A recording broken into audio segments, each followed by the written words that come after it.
Michael Richardson, 42, owner of one of the largest luxury hotel chains on the West Coast, came home early that Tuesday evening.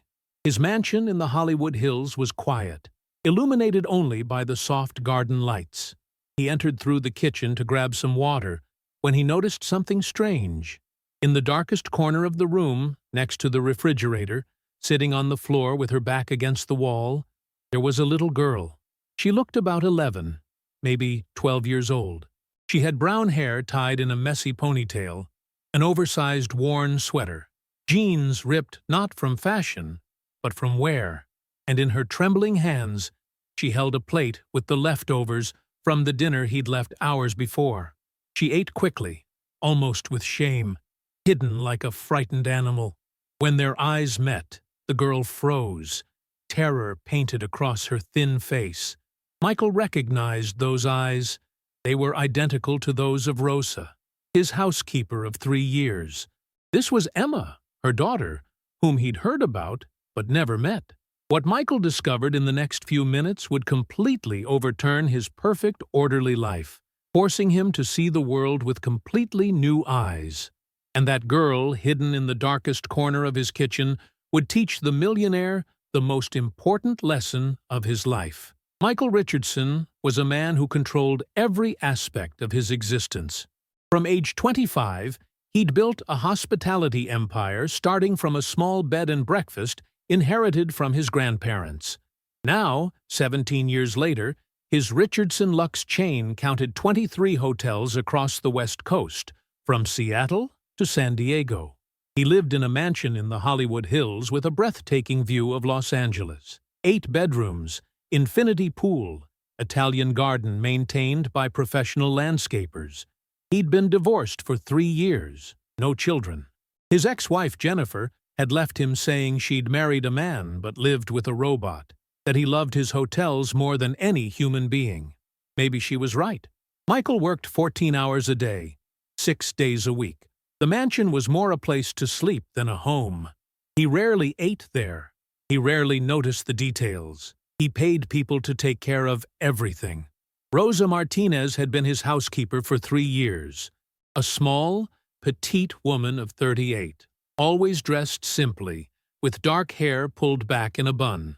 She worked Monday through Friday, 8 to 2. She cleaned, ironed, did the shopping, prepared meals that Michael rarely ate because he dined out, or in his hotels. She was a quiet, efficient woman, almost invisible. Michael knew very little about her.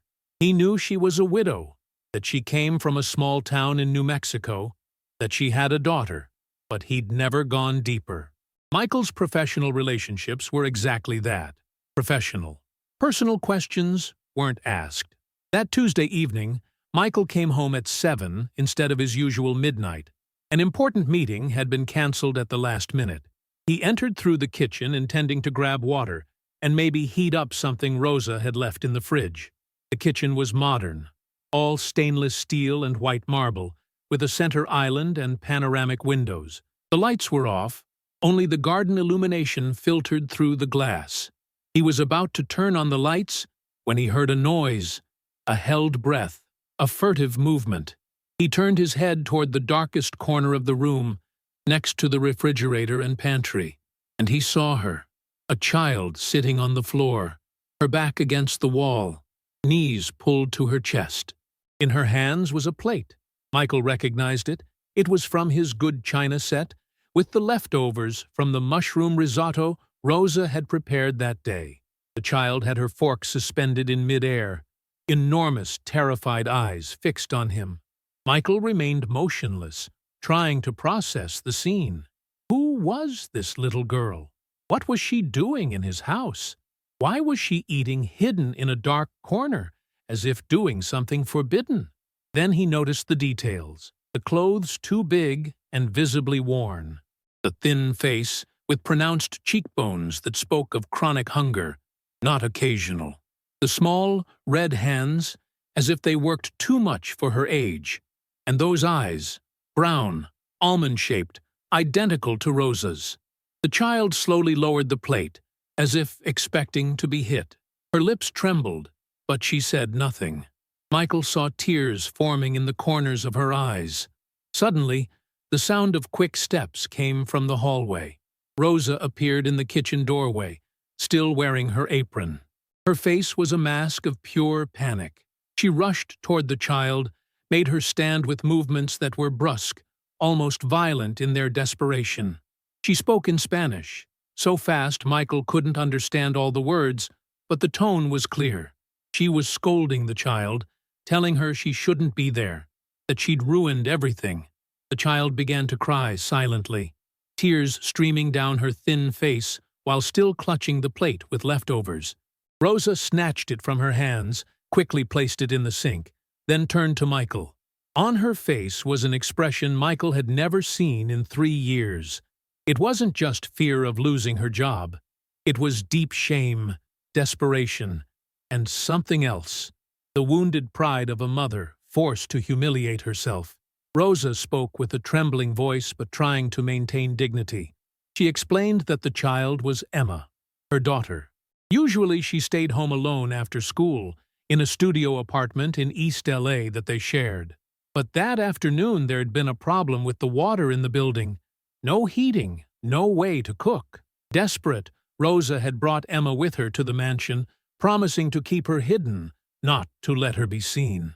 Emma had promised to stay quiet in the staff room on the ground floor, the one no one ever used. But toward evening she'd gotten hungry. She hadn't eaten since school lunch, 6 hours before, and Rosa had been called to the phone by the plumber. Emma had come down to the kitchen, seen the leftovers, and Rosa's voice broke. She apologized profusely, said she understood if Michael wanted to fire her, that it would never happen again, that they were in a difficult situation, but she'd been wrong to bring Emma there. Michael signaled her to stop. His brain was working quickly, but not in the way Rosa expected. He wasn't calculating how to fire her with the least hassle possible. He was looking at Emma. The child was practically hidden behind her mother, but her eyes still stared at him with that mix of terror and something else, a sadness so deep it shouldn't exist in such a young face. And in that moment, something moved in Michael Richardson's chest, something he hadn't felt in years: empathy. He spoke calmly, asking Rosa and Emma to sit at the kitchen table. Rosa hesitated, confused. Michael opened the refrigerator, pulled out the container with the rest of the risotto, heated it in the microwave, added fresh Parmesan cheese, poured it onto a clean plate. Then he took bread, olive oil, some ham, fruit. He put everything in front of Emma and said simply that she could eat as much as she wanted. There was no judgment in his voice, no condescending pity. Just a simple observation. A child was hungry, there was food, the child should eat. Emma looked at her mother, seeking permission. Rosa had tears in her eyes, but nodded. Emma began to eat, slowly at first, then with increasing speed. Michael made tea, sat across the table, and for the first time in 3 years, asked Rosa the questions he should have asked long ago. Rosa spoke, at first reluctantly, then more freely, as if a dam had broken. Michael listened in silence, his tea growing cold and forgotten in front of him. She'd been born in a small town in New Mexico, the youngest of 5 children in a poor family. She'd married at 18 to Carlos, a construction worker, and they'd moved to Los Angeles, looking for work. Emma was born when Rosa was 27. For 3 years they were happy, despite financial difficulties. Then Carlos died in a construction accident, scaffolding poorly installed, a collapse, a fall. Dead instantly. Rosa was 29, had a 2-year-old daughter, no savings and debts. The company Carlos worked for was operating under the table. No insurance, no compensation, nothing.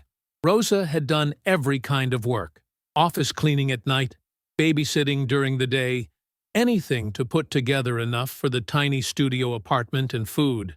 Emma grew up being passed from one neighbor to another, often alone even when she was too young to be. The job as housekeeper for Michael had come 3 years ago, through an agency. It was the best job Rosa had ever had. Regular salary, legal contract, humane hours. But even with that salary, living in LA was difficult. Rent consumed half her salary. Bills, clothes for growing Emma, school books, medical expenses when Emma had bronchitis last winter. Rosa admitted something that deeply shamed her. Sometimes, when there were abundant leftovers at the mansion, she'd take them home instead of throwing them away. It wasn't stealing, she told herself. Michael wouldn't eat them anyway. They'd end up in the trash. But she still felt like a thief every time. Emma was 11 now. She was a good girl, good at school despite everything. But Rosa saw what was happening. The child had no friends because she could never invite anyone to their tiny, decrepit studio. She didn't participate in school trips because they cost too much. She wore second-hand clothes bought at Goodwill. The other kids noticed. They isolated her. And Emma was hungry. Not starving, Rosa made sure she always ate something. But chronic hunger, the kind that makes you think about food all the time, that makes you hide when you eat because you're afraid someone will take it away, that makes you ashamed of your own hunger. As Rosa spoke, Michael watched Emma. The child had finished eating and sat in silence, eyes down, hands in her lap. She seemed to want to disappear, become invisible. For the first time in his adult life, Michael Richardson felt deeply uncomfortable with himself. He lived in a mansion with 8 bedrooms. 8. One person alone in 8 rooms. He threw away food every day that could have fed entire families. He spent more on the wine bottles he collected than Rosa earned in a month, and not out of malice or cruelty, but out of simple, banal indifference. He'd never thought about how the people who worked for him lived. He paid fair salaries, legal contracts, thought that was enough. He'd never looked beyond. Michael made a decision. It wasn't a calculated decision, wasn't made thinking about consequences. It was instinctive, guided by something he'd buried for years in his obsessive pursuit of success. He told Rosa that starting tomorrow, things would change. First, Emma shouldn't stay home alone after school anymore. She should come here, to the mansion, every day. There was the staff room on the ground floor with a bathroom, comfortable couch, desk. Emma could do homework there, watch television, stay safe and warm. Rosa began to protest, saying she didn't want charity, that Emma wouldn't disturb, that they could manage. But Michael raised a hand, stopping her. It wasn't charity, he said. It was common sense. An 11-year-old child shouldn't be alone for hours. Period. Second thing, Rosa could take home any food from the kitchen. Not leftovers hidden with shame, but quality food that Michael would buy specifically. And he'd increase her salary by 30%, backdated to the beginning of the month. Rosa began to cry. Not silent tears, deep sobs that shook her whole body. Emma stood and hugged her mother, also crying. Michael felt strangely exposed, vulnerable. He wasn't used to these emotions, to this level of human intimacy. His life was made of meetings, contracts, numbers. Emotions were a nuisance, a weakness. But watching these 2 women cry at his table, he felt something in him was changing. In the days that followed, the mansion's routine changed. Emma arrived every day after school, entering timidly through the back door. The first days, she was silent as a ghost, terrified of making noise or being in the way. But gradually, slowly, she began to relax. Michael saw her little. He came home late in the evening and left early in the morning. But he began to notice small things. Drawings Emma left on the staff room desk, California landscapes, portraits of her mother, surprisingly beautiful sketches for an 11-year-old, books from the house library that were moved, classic novels, art books, history essays. One evening he came home earlier than usual and heard voices from the staff room. Enjoying the story? Give it a little like and don't forget to subscribe. Now then, let's carry on.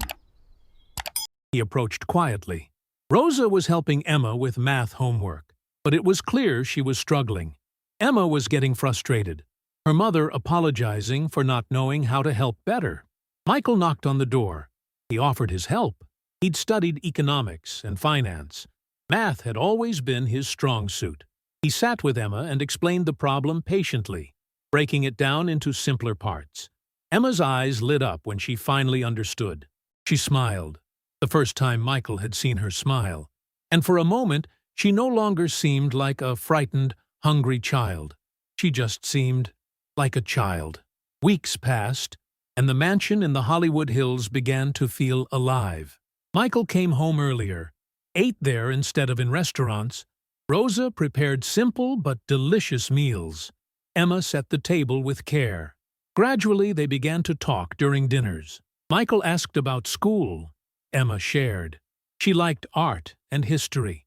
She dreamed of visiting LA museums she'd never seen. Michael took her to LACMA one Saturday. Watching Emma in front of Monet's water lilies was unforgettable. Eyes wide with wonder, motionless for entire minutes. Then she asked if people could really feel that way, without fear, without worries, simply at peace. Michael realized that Emma, at 11, knew only anxiety and insecurity. He began bringing her books, then buying new ones. Art books, classic novels. Emma devoured every page.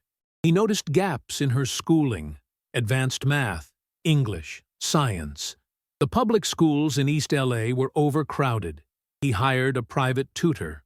Rosa protested, but Michael was firm. It wasn't charity, it was investment. Emma deserved the same opportunities as rich kids. But something else was happening. Michael was beginning to see Emma as important. His days organized around her. One day he realized with shock that he was beginning to feel like a father. Rosa saw it. She was grateful, but also worried. One evening, she confronted Michael. She was afraid of what would happen when his interest faded. Rich men got bored, and Emma would be heartbroken. Michael said she was right. Normally, he would do that. But there was something different about Emma. She'd changed him. For the first time in years, he felt like he was truly living. Rosa cried. Then she asked something extraordinary, if he would consider becoming Emma's legal guardian, together with her, to give Emma the stability and future she could never offer alone. Becoming Emma's co-guardian took months of bureaucracy, but Michael discovered that with the right determination, things moved. The mansion transformed. The largest guest room became Emma's room. Light blue walls, white bookshelves, a large desk by the window. Rosa moved into the room next door. Emma flourished. With consistent tutoring, her grades improved dramatically. But more importantly, she began to smile more. Her drawings became brighter. She talked about dreams, studying art history, becoming a restorer, being happy. Michael discovered simple joys, teaching Emma to play chess, taking her to concerts, watching movies on Sunday nights, things most parents took for granted. But the deepest transformation was in Michael himself. He visited his hotels with different eyes, talking to staff. He discovered similar stories everywhere. People working hard but struggling to make ends meet. He implemented new policies at Richardson Lux. Significant wage increases, company daycare centers, scholarships for employees' children. His partners looked at him like he'd gone crazy. It cost millions. But happy employees worked better. Turnover dropped, quality improved, and profits grew. The biggest challenge came when Emma started middle school at the prestigious private school. She was afraid rich kids would look down on her, discover she was just the housekeeper's daughter. Michael told her that, yes, some would be cruel, but she had something many wouldn't have. She'd known struggle, had real inner strength. Those things were worth more than any prestigious last name. Emma went to the new school. The first months were difficult, but when a classmate mocked her, Michael came to the school play and made it gently but clearly understood that Emma was his daughter in all the ways that mattered. The comments stopped, and Emma found real friends.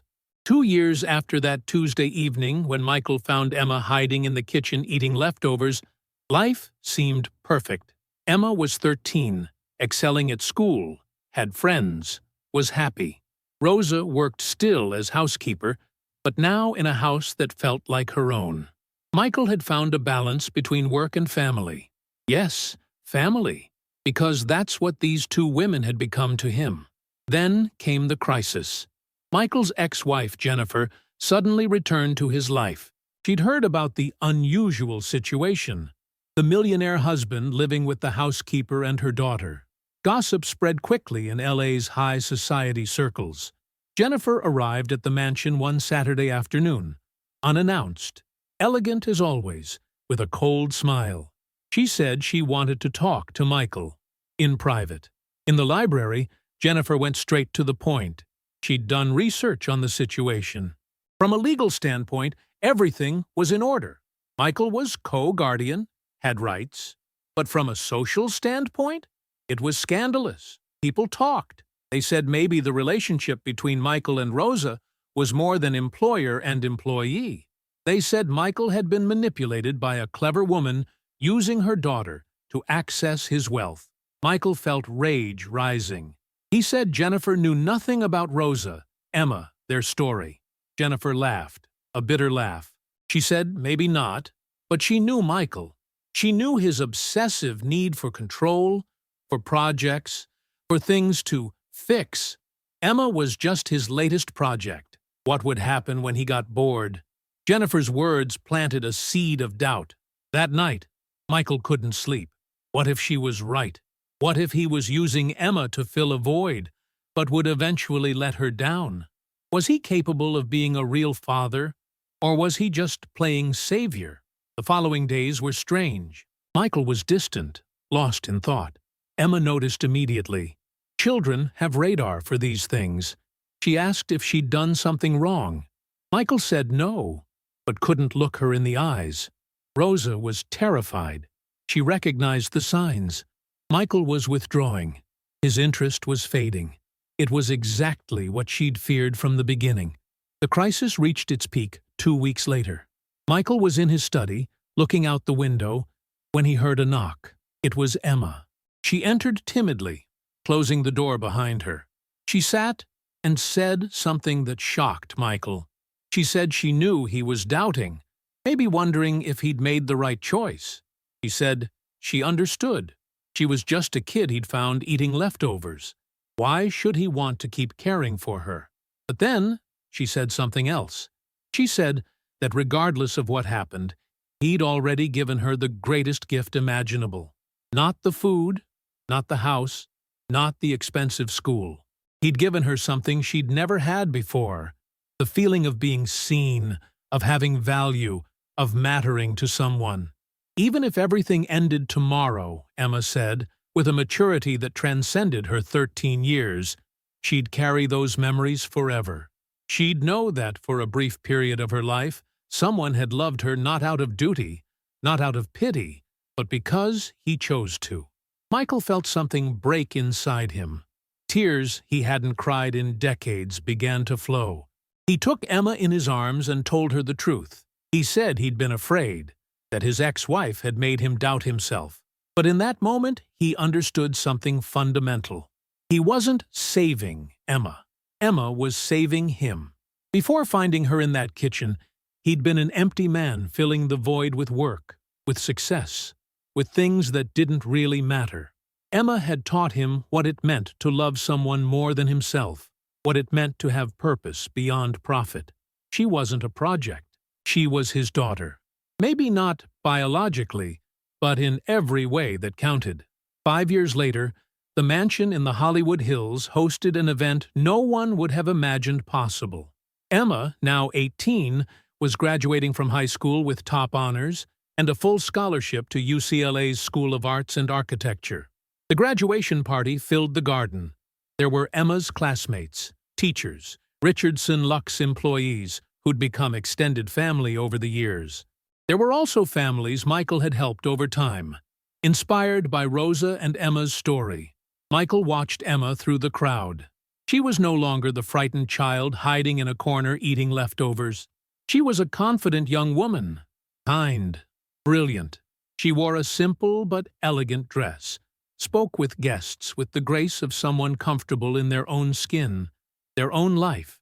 Rosa was beside him, elegant in a blue suit. She was no longer just the housekeeper. She'd become house manager, coordinating all staff, managing events. Michael had offered her higher roles in the company, but she'd said she loved what she did, that it made her feel useful without the stress of corporate decisions.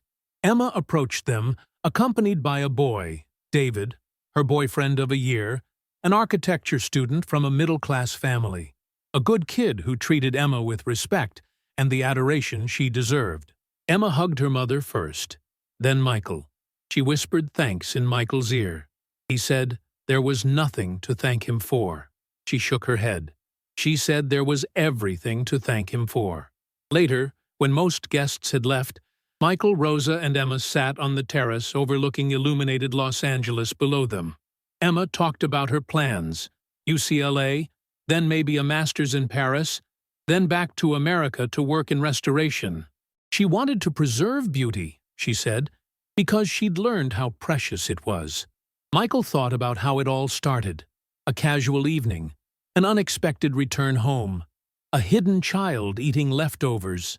In that moment, if someone had told him that child would completely change his life, he would have laughed. But that's exactly what happened. Emma hadn't just received a new life, she'd given him one. She'd taught him that wealth without purpose was empty, that success without human connection was useless, that family wasn't defined by blood but by choice, love, commitment. Richardson Luxe was now known not just for luxury, but for ethics. Other entrepreneurs visited to study their employee programs. Michael gave lectures on how profit and compassion weren't mutually exclusive. But for Michael, real success was much simpler. It was Emma laughing at the breakfast table. It was Rosa humming while cooking. It was dinners together where they talked about everything and nothing.